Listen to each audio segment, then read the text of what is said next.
प्यार मोहब्बत क्या है, मैं ये तो नहीं जानता, लेकिन हाँ, माँ की ममता और माँ का प्यार क्या होता है, ये भली बहती जनता हूं और आप भी जानते होंगे। माँ ममता की मूरत होती है। ममता का अर्थ तो हम सब जानते ही हैं कि एक माँ का अपने बच्चों के प्रति स्नेह। माँ कैसी भी हो, लेकिन माँ माँ होती हैं। बहुत सारे लोग माँ का मतलब नहीं समझ पाते हैं और अपनी माँ को न जाने क्या क्या भला बुरा सुना देते हैं।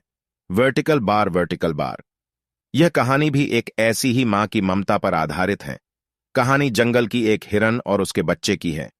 माँ जानवर की हो या इंसान की, क्या फर्क पड़ी रहता है। माँ की ममता का कोई मॉडल नहीं होता है। माँ का प्यार कभी साबित नहीं किया जा सकता है, वह खुद ब खुद निखर जाता है। माँ की ममता अनमोल होती है। माँ बच्चे की मुस्कान होती है। रोता हुआ बच्चा माँ को देखकर एकदम चुप हो जाता है। खुद दुखी रहती है, लेकिन बच्चे पर आंच नहीं आने देती है। घर में माँ के होने से पूरा घर माँ की ममता से भरा होता है। छोटे बच्चे के रोने पर पूरा घर घबरा जाता है, लेकिन माँ की गोद में आते ही उसका रोना पूरी तरह हंसने में बदल जाता है। वर्टिकल बार, बच्चे का केवल माँ ही एक विश्वास होती है। बच्चा जब रात को रोता है तो माँ उसे लोरी सुनाकर सुला देती है और बच्चों की आंखों के सामने से एक पल भी दूर नहीं रह पाती है। बच्चे को हमेशा अपने आंचल में छिपाकर रखती हैं, खुद से ज्यादा ख्याल रखती हैं। एक दिन की बात है, एक माँ का बच्चा छोटा था। वह बहुत नटखट था। उसकी हरकतें देखकर सभी हंसने लगते थे। बच्चा बहुत प्यारा था। उसने अभी अभी चलना सीखा था। चलने के साथ ही थोड़ा थोड़ा बोलना भी सीख गया था। आस पड़ोस वाले सभी बच्चे को बहुत प्यार करते थे, लेकिन माँ के बराबर कोई नहीं होता है। खेलते खेलते अचानक पत्थर से ठोकर लगने से नीचे गिर गया और जोर से रोने लगा। पास खड़े सभी ने उसे हंसाने की बहुत कोशिश की, लेकिन बच्चा बंद होने का नाम ही नहीं ले रहा था। एक एक करके सभी ने प्रयास कर लिया। कोई अपने गोद में लेकर खेलाता तो कोई गुदगुदी करके हंसाता, लेकिन वह तो और ज्यादा रोने लगा। इतने में माँ आ गई।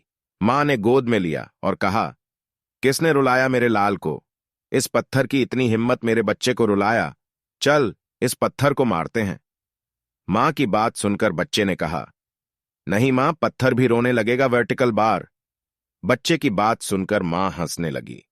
बच्चा भी हंसने लगा और पास खड़ी डेडे सभी लड़े डेडे के भी जोर से हंसने लगे। माँ से बढ़कर त्याग और समर्पण की मूरत भला और कौन हो सकता है? हम कितनी भी गलतियां क्यों ना कर ले, माँ हमेशा बच्चे के हित में ही सोचती हैं। जब भी बेटे पर कोई भी मुसीबत आ जाती है तो वह अपने ऊपर ले लेती है। हर माँ बाप की यही इच्छा होती है कि उसकी संतान उनकी बुढ़ापे की लाठी बने। लेकिन इस विक्स की लहर में हम सभी अपने अधिकारों को, कर्तव्यों को भूलते जा रहे हैं। अगर हमारे माँ बाप हमें पाल सकते हैं तो हम लोग उन्हें बुढ़ापे में क्यों बेसहारे छोड़ा देते हैं? यही तो माँ बाप की इच्छा होती है कि मेरा बच्चा बड़ा होकर हमारा सहारा बनेगा। लेकिन आजकल तो अपने बूढ़े माँ बाप को पाला नहीं जाता, बल्कि अनाथ आश्रम या फिर दर दर की ठोकरें खाने पड़ी बेच रही हैं। दोस्तों, मैं आशा करता हूँ कि आप सभी को हमारे द्वारा लिखा गया यह आर्टिकल पसंद आया होगा। मेरा इस कहानी को लिखने का मकसद यह नहीं है कि आप लोगों को ठेस पहुंचे, बल्कि मेरा उद्देश्य हर उस नागरिक को जगाना है जो अपने माँ बाप से दूर व्यवहार करते हैं। अरे वो है तभी तो हम इस दुनिया में हैं। हमें तो उनका शुक्रिया अदा करना चाहिए, न कि उनका तिरस्कार। अगर आप भी मेरी तरह अपने माँ बाप से प्यार करते हैं तो इस कहानी को लाइक करके अपने सारे दोस्तों को शेयर